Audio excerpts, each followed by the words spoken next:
Episode 65. What a bad day. When she was still hesitating, Serena suddenly felt a twitch in her stomach.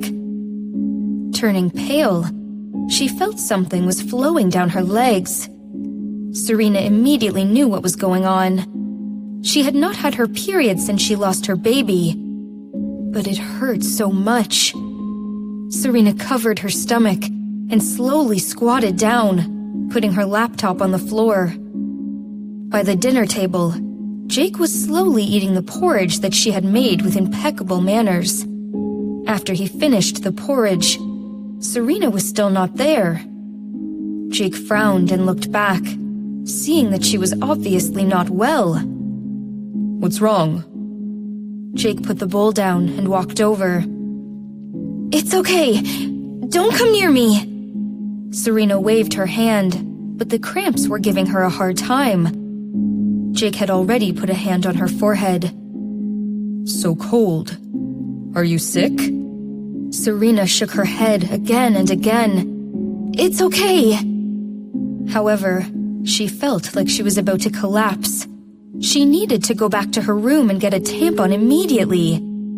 But, seeing his nervous look, Serena breathed even more rapidly. She bowed her head and whispered, "Could you give me some space? I think I just got my period." Jake was dazed and had some rare embarrassment on his face. He frowned at her pale skin. Does it hurt a lot? I will help you go to your room. It's okay. Just turn around. Don't look at me. Jake knew she was shy and turned around. Serena let out a sigh of relief. Resisting the pain, she stood up.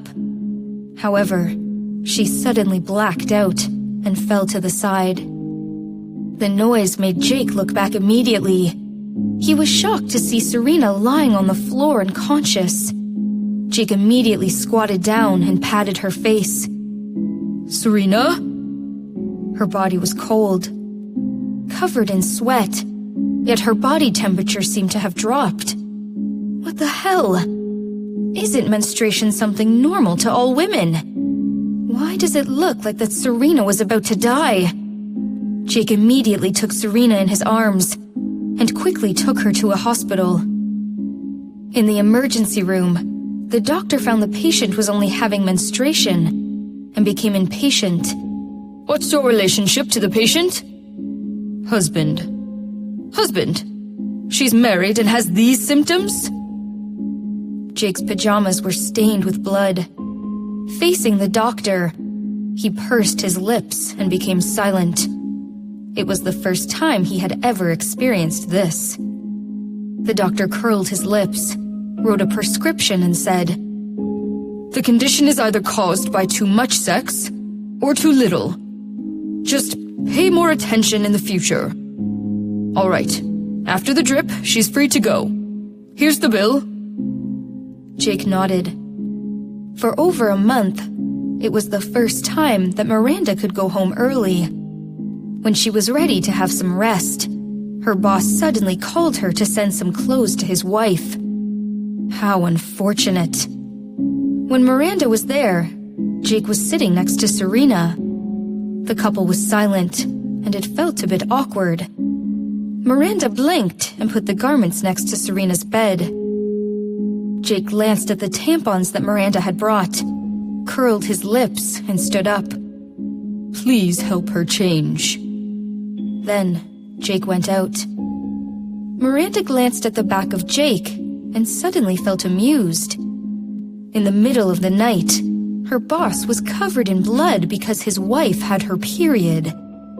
Miranda wondered what others would think of Jake had they known this. On the other hand, Serena was clearly a lucky girl.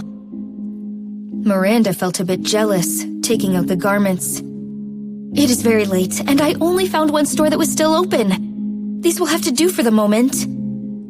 Thank you so much, and so sorry to disturb you so late. Serena was embarrassed, looking better than she had been a minute ago. Jake is so for calling you at this hour. Merciless. It's okay. I'm used to this. Miranda looked full of resentment.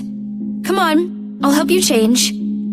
I can do it myself. When Serena walked out, it was 1 o'clock in the morning. Seeing the outfit that was clearly too big, Jake pursed his lips and glanced at Miranda. Miranda quickly waved her hand, complaining, I have no idea what size Mrs. Robinson wears, so I had to take a guess. I had no idea she's so thin. In addition, it was Jake who did not tell Miranda the information. Jake seemed to be accepting this reason. Putting his hands in his pockets, he walked in the front. Let's go. Although Serena had taken some medicine, she still felt the cramps torturing her. With Miranda's help, it was easier. But when Serena got home, she felt quite helpless. Moving slowly forward, Serena was so pale that her face almost looked blue.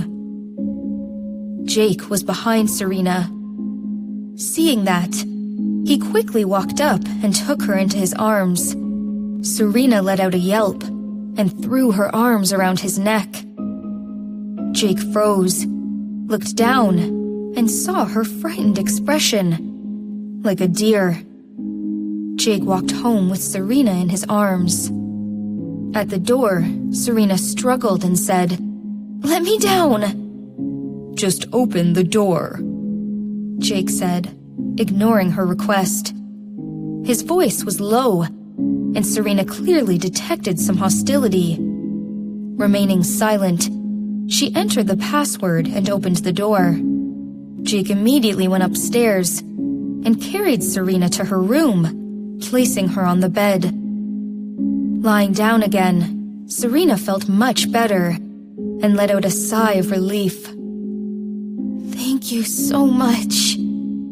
Glancing at Serena, Jake walked out and closed the door. What a bad day.